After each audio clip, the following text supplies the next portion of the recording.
Yo, my name's Aries. If you don't know me, if you do, welcome back. Today we got Grandma realizes she's been caught after a killing spree. I ain't gonna lie, this is fucking insane. I don't think I've ever heard some shit like this before, but I want to get into it, so let's see. In 2018, two women meet for drinks at a bar in Fort Myers, Florida. One invites the other to her hotel room, completely unaware that she's in the presence of a killer. Or when you're traveling up to the airport with travel, they're all this morning. And my feet are slipping my shoes. This encounter sets off a chilling chain of events, linking their meeting to a gruesome crime 1,000 miles away. Now, investigators across state lines must work together in a race against time to put an end to the ruthless crime spree before the killer strikes again. You're gonna find a body there. Somebody better look. The following report is based on police records, and most of the footage has never been seen before until now. On April 9, 2018, dispatchers in Lee County, Florida receive a call from a motel manager with reports of a chilling discovery. 911 Village Emergency? Yes, this is at Marina Village, Snug Harbor down at Fort Myers Beach, and there's a dead body in one of the units. Her body's covered in towels and there's blood in there. The manager explained that several units were experiencing a plumbing issue, and every other unit had been checked except for room 404. When I walked in there, I said, front desk, and no one answered, and the master bedroom was closed, and all the stuff was there, so I didn't want to interrupt thinking there was nothing there. But my boss said, no, go in and make sure, because it could be in that particular bedroom. So I went back up, and I opened up the master bedroom, and the door to the bathroom was closed with towels on the outside of it. So when I went to open up the door, something was blocking it, and I got scared. Too afraid to investigate alone, the manager asked residents in the neighboring rooms to peek inside. Brave volunteers came forward to help, unaware of the nightmare waiting for them on the other side of the door. There was a towel against the door. The door was partially open. We tried to push on it, and we were hitting something. So I looked around the door, and she's laying on the floor with towels over her, and she was bleeding. You could see blood under her towel. The towel would look to be under her head. That's all I could see. Officers quickly arrived to find a woman lying on the bathroom floor with what appeared to be 2 gunshot wounds. A towel had been draped over her body, and the air conditioning was lowered to a frigid temperature of 61 degrees. The guest bedroom showed signs of use, and multiple wine bottles along with dishes piled in the sink indicated another guest may have been staying there. Whoever it may have been was nowhere to be found.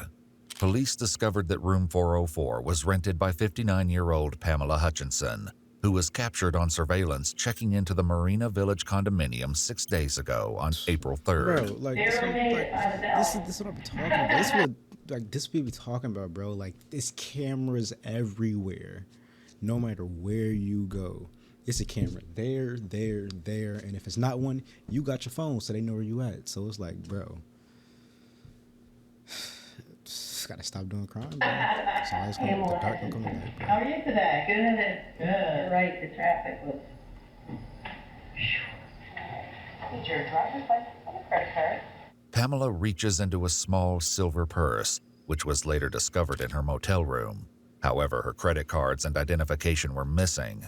More importantly, she checks into the motel alone, raising questions about who was in the room with her. Searching for answers, investigators continue reviewing the tapes, unaware of the unnerving mystery that's about to unfold. At 3:44 p.m., Pamela pulls into the parking lot of Marina Village in a white Acura with Florida license plates. Shortly after checking in, Pamela exits the elevator and heads to room 404 by herself. However, the following day, she's no longer alone. As she approaches the elevator at 8:13 p.m. on April 4th, she's now accompanied by another woman who bears a striking resemblance to Pamela. They appear about the same age, height, and build. Hey, what did you do? Stay out all night and sleep all day because you don't have any fun? Let me fix this real quick because I didn't know it wasn't on. Why is this not? Hold on. My apologies. Brave, there we go. Because the stream was fucking tweaked. Alright. And I will have to start the whole day. I should be better now. They're seen again the following day at 12:45 a.m. on April 5th, entering the elevator and once again heading toward the room. No, I like that. It's been got 2 TVs in there. That's what's the grandkids. Or when you're traveling up to the airport and stuff, they're all in one.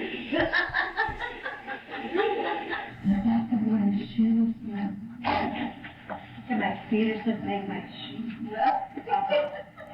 Further investigation revealed that Pamela was traveling to Fort Myers Beach for a funeral to be with her friend, who was scattering the ashes of her late husband.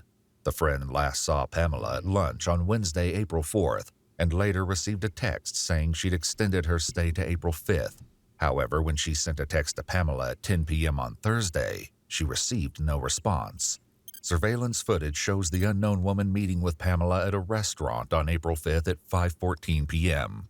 They share a high five, engage in lively conversation, and have a few drinks at the bar. Over 2 hours later, Pamela pays for her meal with a credit card, while the other woman pays in cash. They leave the restaurant at 7:43 p.m. and are seen exiting the elevator and heading toward Pamela's room together. Pamela would never be seen alive again. The answers to what happened to Pamela are with the other woman, but she is now missing. As investigators review more footage, they note that on April 5th at 8:30 p.m., just 45 minutes after leaving the restaurant together, the unknown woman emerges from the room alone. Officers note that she appears distraught, upset, and possibly crying. As they continue observing the footage, the woman's next actions leave investigators deeply suspicious of her involvement. On the morning of April 6th at 6 a.m., the suspect heads to the elevator carrying the same purple luggage bag that Pamela had been seen with earlier.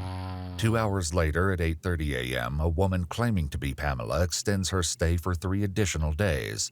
She provides a credit card over the phone, but oddly, the card doesn't match the one used for the reservation. Minutes later, the suspect begins making several trips to and from the parking lot. Pamela's car is seen backing into a space in front of a white Cadillac Escalade. The suspect then begins to transfer items from the Escalade to the Acura. The Escalade leaves the parking lot at 12:42 p.m., but the suspect returns on foot nearly an hour later at 1:32 p.m., where she stays for several hours. Finally, on April 6th at 1:51 p.m., she heads for the parking lot and is seen driving away in Pamela's white Acura, leaving her body to be discovered 3 days later.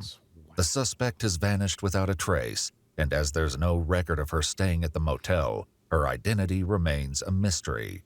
Investigators are left with many haunting questions. Who is this woman, and what role could she have played in Pamela's death? The answers may lie over 1,000 miles away, where an unfolding investigation reveals shocking connections between the cases, far more twisted than anyone could have imagined. 2 weeks earlier, on March 23, 2018, a call is placed to the Dodge County Sheriff's Office in Blooming Prairie, Minnesota, where uneasy concerns soon lead to an alarming discovery. Could I speak with a detective, possibly? My name's Greg Oswald. We have right up to the point of missing person here. My business partner, and there seems to be something seriously wrong. Okay, how so? Well, I haven't been able to talk to him for 16 days, and neither of any of the employees. He's never done this. Dave's never done this. In the 20 years I know him, he's very involved in our business, hands-on. Okay, and what is his name? David Reese. Greg further explains that the Prairie Waxworms farm is just 100 feet away from David's home, where he and his wife Lois reside. Thomas, the farm's manager, explained their concerns began 10 days prior on March 12th. Lois come down to the shed and told me that David was sick and he would not be down today, and she also wanted me to take care of the payroll because we get paid every bi-weekly. David having some health issues in the past, I did not think anything of that. Soon, David's co-workers became suspicious after unsettling differences emerged in their usual communication. The texts we were getting from his phone were not his texts. It just wasn't Dave's style. Dave didn't abbreviate, didn't punctuate, didn't. You could tell it wasn't him. Thomas, Greg, and other employees claimed David's text messages seemed to change around the same day Lois began telling others he was sick. He does talk text. That's what he's always done, you know. And the ones I was getting was like all exclamation marks and commas and dots and thanks abbreviated with an X instead of spelling it out and stuff, you know. Okay. And he doesn't normally do that? No, he just talk text and it spells out the full words. Despite their concerns, on Monday, March 19th, 8 days after he was first reported to be sick, Lois assured Thomas that David still had plans to attend a fishing tournament set to take place the following Friday.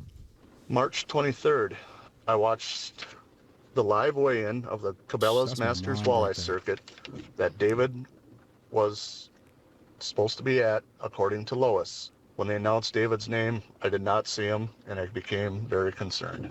He then called Greg, David's business partner, who contacted local police to perform a welfare check on David. Deputy Hoffman from Dodge County Sheriff's Office arrived at the house on March 23rd at 6:49 p.m., but no one answered the door. Through the window, he noticed the television and gas fireplace were on. With nothing seeming out of the ordinary, the deputy left, unaware of the horrifying secret hidden inside the house.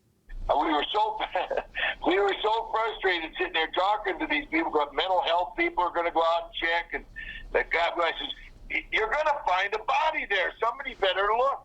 Determined, Greg once again calls Bloomington Prairie Police. This time, officers Peterson and Peach returned to the house. One officer boosted the other, lifting him just high enough to peek through the bathroom window. Lying on the bathroom floor was the body of 54-year-old David Reese. Though investigators in Minnesota would have no way of knowing it, the chilling discovery of David's body would soon reveal haunting parallels to Pamela's death in Florida. David was discovered in an advanced state of decomposition, with a green-colored blanket laying over his body, in a similar manner to the towels draped over Pamela. He had multiple gunshot wounds to his torso. The window was left open, bringing the temperature in the room to a chilling low of around 30 degrees. The eerie similarities raise harrowing questions. Is this simply a coincidence, or the beginning of a brutal killing spree? With many questions for David's wife, Lois, Minnesota investigators begin looking for her, but she's nowhere to be found. In an effort to trace her movements, they review local business surveillance, starting from the last time the couple was seen together. On March 11th, David and Lois both enter their local general store. David walks out at 9:01 a.m. and would never be seen on surveillance footage again. The following day, Lois explains to Thomas that David has fallen ill and would begin using David's phone to text his coworkers. However, as Thomas explains, it was more than the unusual text messages that left him concerned that something was terribly wrong. We have a money bag, and that's where my drive slips go and all our checks from our customers. Okay.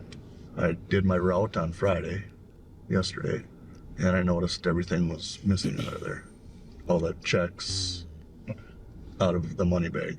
On Monday, March 12th, Lois enters Citizens State Bank, approaching the counter with a check from David's account, written to her in the amount of $1,000.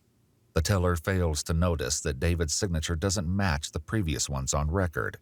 Over the next several days, Lois would use David's credit card at several establishments, including a liquor store, Vandal's Family Market, and multiple times at the Woodfire Grill, a restaurant inside Diamond Joe's Casino in Northwood, Iowa, just across the Minnesota border.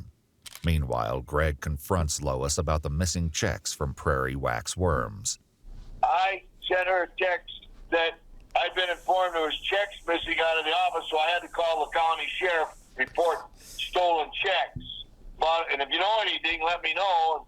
So she called me back in a couple hours and said, "Well, I got the checks. Dave sent me down to get them. They're up. I got them." At that point, I said, "Lois, I need to talk to Dave." There was nothing. And I said, "Lois, put Dave on the phone." And the last thing she says, "Dave, don't roll over," and then hung up. On March 16th, Lois would return to the Citizens State Bank with another check from David's account, written to herself for $2,500. The teller once again fails to notice the signature and gives her the she just over there funds in printing cash. money? As her shopping Not spree literally, but continued, literally, Lois walked bro. into a Fantastic Sam's hair salon and that the bank tellers didn't lock in on it though. That's their job. I feel like had they noticed that a bit earlier, shit would have went different. But come on, bro. I ain't gonna lie. in Minnesota on March 17th. Yep, she came in and she was going to be going out for St. Patrick's Day. And it's like, I don't know what her involvement is yet, so I'm not going to speak too much on it, but bro, it's cameras that, like, they got her whole, man. She said that she was going to be going to Diamond Joe Casino, so she wanted her hair to look like Peggy Bundy and have it nice and big. 3 days later, on March 20th, Lois is once again spotted on camera at the general store. Okay, wait. This time wearing the same hoodie that David was wearing on the last day he was seen alive. At this point, David hasn't been seen in 9 days. Okay, for the people watching, that's probably wondering, what is he talking about? I think I got her mixed up with Pamela, so it's not clicking yet, so I'm going to get a little more into the video. Over the next 2 days, Lois returns to the bank, depositing over $8,000 into David's account at the drive-thru before transferring the money back into her account. I'm just in awe that they would take a check from one company to Prairie Waxworms and let her cash them. But it looks like about 12 grand minimum, 14,000. Like, okay. So they were actually the company checks? Yep. Well, not Prairie Waxworms.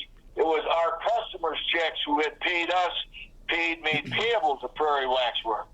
Lois would hit the Diamond Joe Casino again on March 22nd, where her unusual behavior caught the attention of a casino regular.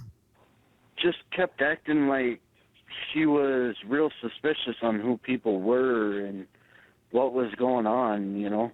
Like she wasn't quite sure of her surroundings, who she could trust and who she couldn't.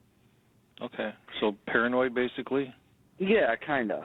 Finally, on March 23rd, when David fails to appear on the fishing tournament's live stream, Lois steps into the Citizen State Bank for a final time. She presents a $7,500 check from David's account, writing Spring Trip in the memo. After the teller delivers the cash, Lois takes David's white Cadillac Escalade and vanishes. It would later be discovered abandoned on Fort Myers Beach in Florida. As a detective, you got any inkling if she's in an area? Do you think she's just... God damn it, I don't know how you get away. No, nothing so far. I just don't know.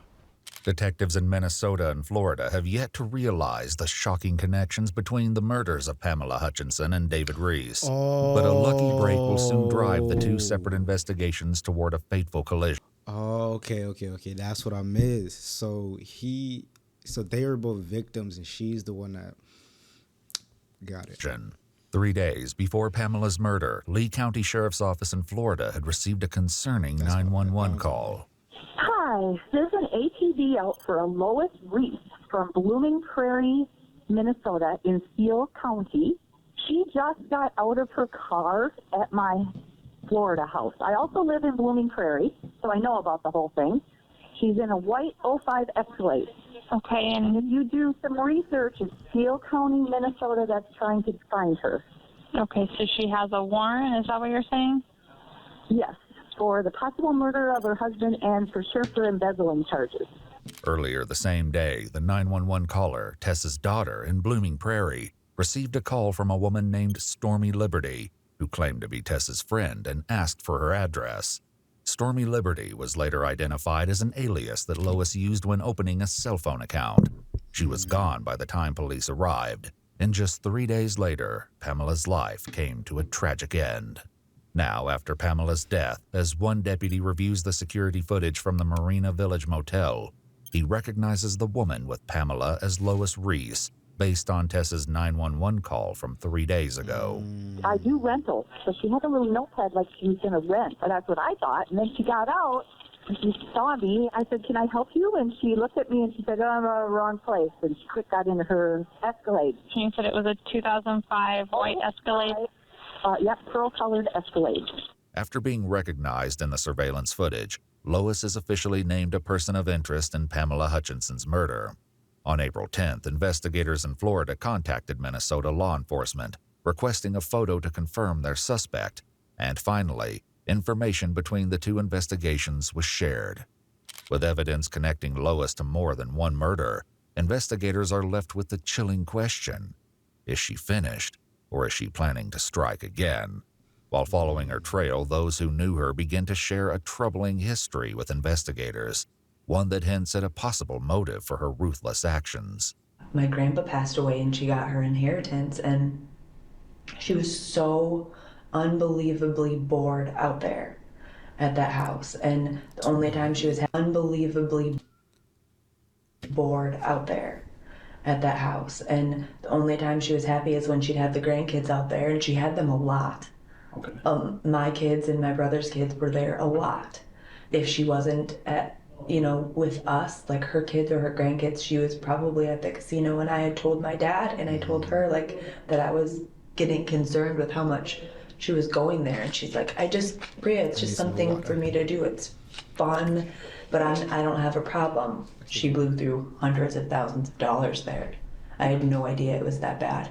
With Pamela's credit cards missing, investigators begin to trace where they may have been used. On April 6th, a woman claiming to be Pamela Hutchinson entered a Wells Fargo and withdrew $5,000, as seen in still images provided by the bank. The distinctive white hat, sunglasses, and blue shirt are the same clothes she was wearing in the surveillance footage at Marina Village. So does she have a gambling problem, or? How are you gonna pull up in the same clothes though? Worth 2 years ago. How much? 400 stolen out of a trust that belonged to her dad and brothers and sisters that she was managing. Did you say 400,000? Yes, sir. As investigators continue to follow Lois's trail, receipts show that she withdrew $1,500 from an ATM on April 7th, one day after leaving Marina Village in Pamela's stolen car. How did he make it so she couldn't have any money, do you know? Well, I think the last go-around, you got to read between the lines with me. This is just conversation between Dave and I. I know all credit cards were taken away. I know she had no bank account. She wasn't a signature on any of his accounts. Investigators also discovered that Lois had recently checked into the Hilton Hotel in Ocala, Florida for a day, using Pamela's credit cards and forging her signature on the room service receipts. When all the money stuff came up after he realized, that she has a bad gambling problem, and she went through all that money, she was put on lockdown, she couldn't have access to any money. And yeah. I told her many times, I understand why my dad was doing that. I get that. But I just told her that she should just, come live with me or my brother, because it wasn't a good situation to be in for either one of them. Brianna further explains that the financial issues Lois faced as a result of her gambling problem led to an attempt to take her own life 2 years prior. My dad found out about something, probably money related, I'm guessing, and he was yelling at her, and he said a bunch of awful things to her, and then he left to go to the bank, and she said that she just felt like she just didn't want to deal with it anymore. Sure. As Brianna continues to explain Lois's financial troubles, she recalls a recent situation involving her disabled sister, Kim, that landed her in legal trouble. My mom actually took care of my aunt for 2 or 3 years. She lived with her, and was really, really, really awesome, and did everything by the book that she was supposed to. And when she got into gambling, I think she took some money from my aunt Kim. Okay. They were going back and forth. My mom skipped the court thing. Her lawyer was gonna settle for $30,000, but then my mom, her behavior, she just doesn't address anything. She just pretends like it doesn't happen, so she didn't go to court. And because she didn't, they put a full judgment, so $100,000 is, I think, that they're trying to get from. Yeah. Though Lois's alleged gambling history provides valuable insight for the detectives, they still have yet to establish her current whereabouts or the driving factor behind this horrific crime spree. With Lois's location and her motives still unclear, the fear that she may be armed, dangerous, and hunting for a new victim fuels their efforts as they continue following her trail. On April 8th, one day before Pamela's body was discovered, Lois attempted to use Pamela's credit card at an ATM in DeQuincy, Louisiana, but the transaction was declined. Investigators learned that Lois then traveled to another casino in Louisiana and won a $1,500 jackpot. As the interviews continue, one investigator brings up a possible concern that may make finding Lois an even more challenging endeavor. I was just wondering if she was could make it to where she looked something different with makeup beyond the hair color, but she had some kind of a talent of what do you call the people out? Oh, makeup artist? Makeup artist, yes. But I don't think that, but I think that she was skilled enough with makeup that she could make herself look a little different. But I would say with a gambling problem, Yeah. and now she's got time on her hands, Right. she'll be at a casino. However, Lois's son Billy has a far more grim expectation for how this fugitive search may end. Based off her past actions, I'd say, I don't know, finding her alive probably isn't very good, as sick as that sounds. Right. She's obviously tried to do it before. I think this is a little bit more serious than that was, spending money. Right. Right. You think she has any means of doing that, or? Of hurting herself? Yeah, if she killed my dad. At 11:16 p.m. on April 8th, Pamela's stolen Acura is seen traveling westbound on Interstate 10 in Lafayette, Louisiana, and once more on a license plate reader in Texas before the trail goes cold. With Lois continuing to cross state lines, a U.S. Marshals task force takes over the investigation and issues a BOLO for Lois Reese. She's now wanted for 2 murders, grand theft auto, financial theft, and identity theft. As the case gains national attention through widespread media coverage, she earns the nickname Killer Grandma. News outlets nationwide ask anyone who sees Lois or her vehicle to come forward. When a promising tip brings investigators one step closer to ending her reign of terror, one question remains: can they get to her before she disappears once again? At 6:58 p.m. on April 19th, over a week since she was last spotted on traffic cameras, Lois enters Dirty Al's restaurant on South Padre Island in Texas, just 30 miles from the Mexican border. She lingers upon entering, taking a moment to look at the posted menu near the main cash register. It isn't long before an employee sees Lois and stands watch. As she suddenly makes for the exit, the 2 male employees briefly converse before following her.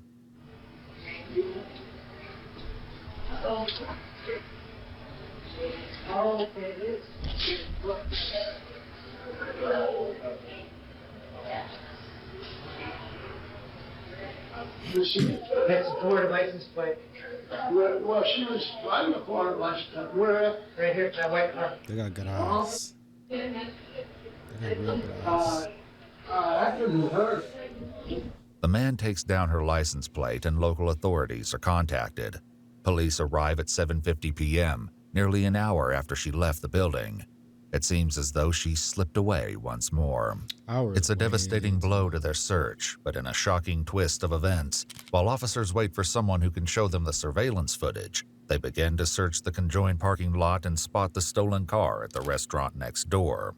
They enter the restaurant and find Lois sitting at the bar, talking with an unknown male, but wait for backup before moving in for the arrest. At 8:25 p.m. on April 19th, multiple officers move in and finally make an arrest, unaware of just how close Lois may have come to claiming a third victim. With Lois now in custody, one chilling question remains unanswered. What drove Lois to commit not 1, but 2 brutal acts of murder? Lois? What's your last? I ain't gonna lie. I think it was just because she just need the bread, bro. I think she just figured she wanted bread and was just like, that's how she gonna get it. Unfortunately, it's not the right thing to do at all. I don't condone that shit, period. But that's my guess. I'm assuming. Let me know what y'all think in the comments if y'all made it this far. I'll come out. Right now, you're gonna be prepared.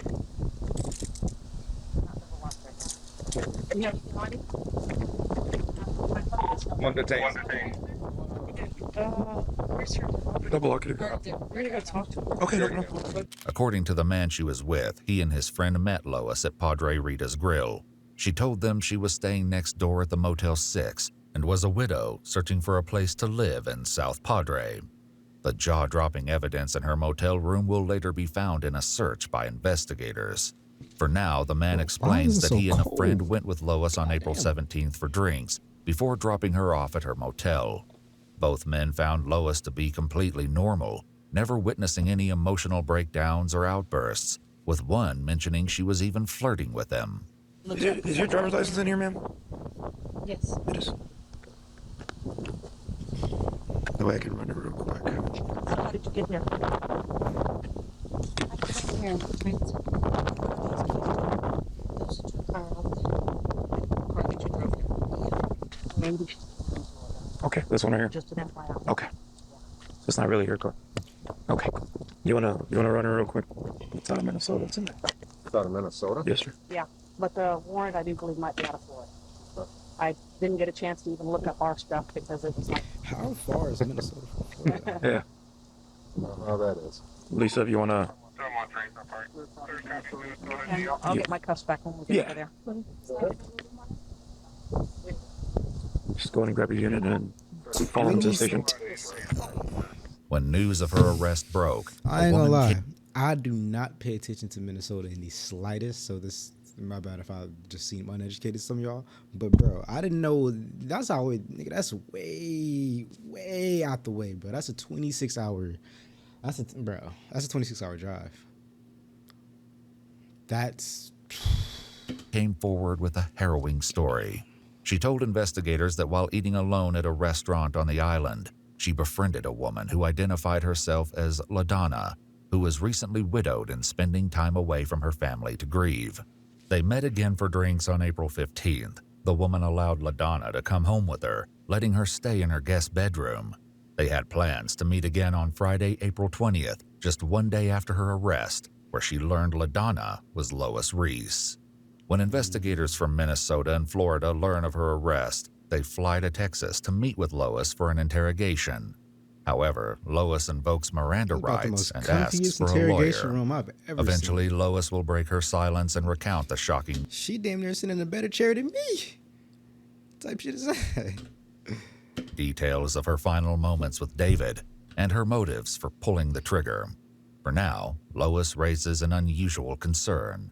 The process for getting you out of here takes a little bit of time, and you got to get transported back to Florida. So I'd imagine in a couple weeks, we'll see you back in the Lee County Jail, and then from there you'll be eventually going back to Minnesota to deal with the charges up there. Okay. Do you have any questions of us right now? Well, they put me in a room that has a bed. I'm sorry? Well, they put me in a room that has a cot or something. When you come to Florida? For 2 weeks, Oh, here? I'll sit on that bench. No, I believe you're going to be transferred to a sheriff's office in the area.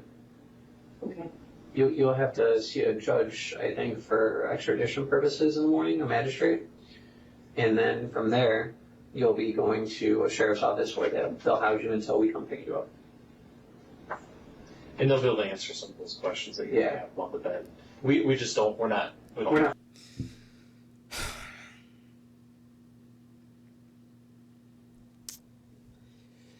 She's worried about a bed. After she done killed 2 people, one of them being her husband. I don't even got words. I ain't even gonna lie. I don't want to stay paused for too long because I just watched this long and I know y'all already see the end. But she's worried about a fucking bed, bro. She's in the most comfiest interrogation room I've never seen, sitting in better chairs than me. Talking about when I go to jail, they're gonna give me a bed. Fuck your bed. I'm like, what? From here, so Oh, okay. if you do have some of those concerns, Well, they just- when you go downstairs, I just know it'd be better for my edema and my blood pressure, like Yeah. they said. It'd probably be better if you ate some food too. Yeah, but it'd be worse if I had to go to the hospital and have an attack. It'd be worse. Oh, for sure. All right, that's why we're getting you crackers right now. It's fine. I don't wish death on anybody, but she killed 2 people. All I'm gonna say is womp womp. I ain't gonna lie. One final question from Lois leads to a shocking revelation as she learns the truth of just how far her notoriety has spread. I guess one question I have is, do my kids know I'm alive and here? Yes. I don't know if you know this or not, but your whole story has been national news. Okay. It broke last night. It broke last night that you were arrested. She in South worried about Padre. some of my poor kids. Like she ain't murder her husband. She killed their father. Talking about my poor kids because her fucking murders got broadcasted across the nation. Bro, And they are alive and well, and that you were found by the U.S. Marshals and the local police department here. So, Okay, so they know. I don't personally know that they know, but I can tell you that every local news media outlet nationwide has picked up the story. Okay. Before searching Lois's motel room, investigators spoke with an employee of Motel 6. She says Lois claimed to be a victim of domestic violence, hiding from her husband, who was a cop. When she next saw her, she appeared to be completely different, even dressing more provocatively. During one conversation, she heard Lois say, "I need a sugar daddy," before asking about another customer seen driving an expensive vehicle, raising unsettling questions about her future plans. A search of her motel room uncovered a mountain of evidence. Among the discoveries is a She's sitting there talking about a sugar daddy like she ain't fucking 900 years old, bro. She is not in her prime days no more. This is not 1912. Tom, like, bro. white towel wrapped around a pair of sunglasses, previously seen to be worn by Pamela. Lois's distinctive white hat, earlier seen to be worn as she withdrew $5,000 using Pamela's identity, is located on a pile of clothing. They also locate credit cards and checkbooks belonging to both David and Pamela, along with Pamela's luggage. A road atlas is found, and tucked within its pages is a brochure for a casino in Eagle Pass, Texas. They also uncover Pamela's driver. Bro, she was finna go to Texas next. Bro, for fucking reference, she went from Minnesota to Florida, which is a 26-hour drive. And then she was finna, I guess, go out to Texas, find her somebody else, kill him, take their bread, and then go to the casino and lose it all over again. Driver's license, and finally, 2 loaded firearms. With a mountain of evidence against her, Lois is extradited to Florida and held without bond to face charges for the murder of 59-year-old Pamela Hutchinson. To avoid the death penalty, Lois pleaded guilty on December 17, 2019 to 1 count of first-degree murder, grand theft of a motor vehicle, grand theft of property, and criminal identity theft. She later returned to Minnesota to face charges for the murder of 54-year-old David Reese. At a hearing on August 11, 2020, in the auditorium of a Minnesota high school, after delays due to coronavirus, she pleaded guilty to first-degree murder and shared with the judge her version of what happened on the fateful night of March 5, 2018. According to Lois, she and David had a heated argument following their grandson's basketball game. She claims David handed her a loaded firearm, encouraged her to turn it on herself and take her own life, saying, "Maybe you will get it right this time." In her own words, she explains, "He was right in front of me, and I looked right at his heart and I pulled the trigger." However, this is based solely on Lois's account, and David will never have the opportunity to confirm or deny her claim. As for Pamela, Lois never provides a reason for taking her life. For both murders, Lois Reese was sentenced to life in prison without the possibility of parole. She's currently serving both life sentences concurrently at the shop. Video's over. I ain't gonna lie, bro. She's ancient, bro. She's ancient, dog. Like, realistically, she doesn't have that many years left for her to be serving prison. Like, I feel like the whole, not prison, life sentence in prison. I'm not gonna wish the death penalty, but at the same time, it's like she's like, what else can you take away? She lived all her life already. That's bad. I ain't gonna lie. That is real bad. But with that being said, it's been Aries. I hope you enjoyed. This was live, so if you're in here, I appreciate you. And for future references, the Twitch is up there. I'd appreciate you getting there. But I hope you enjoyed. Make sure to like, comment, subscribe, and I'm out.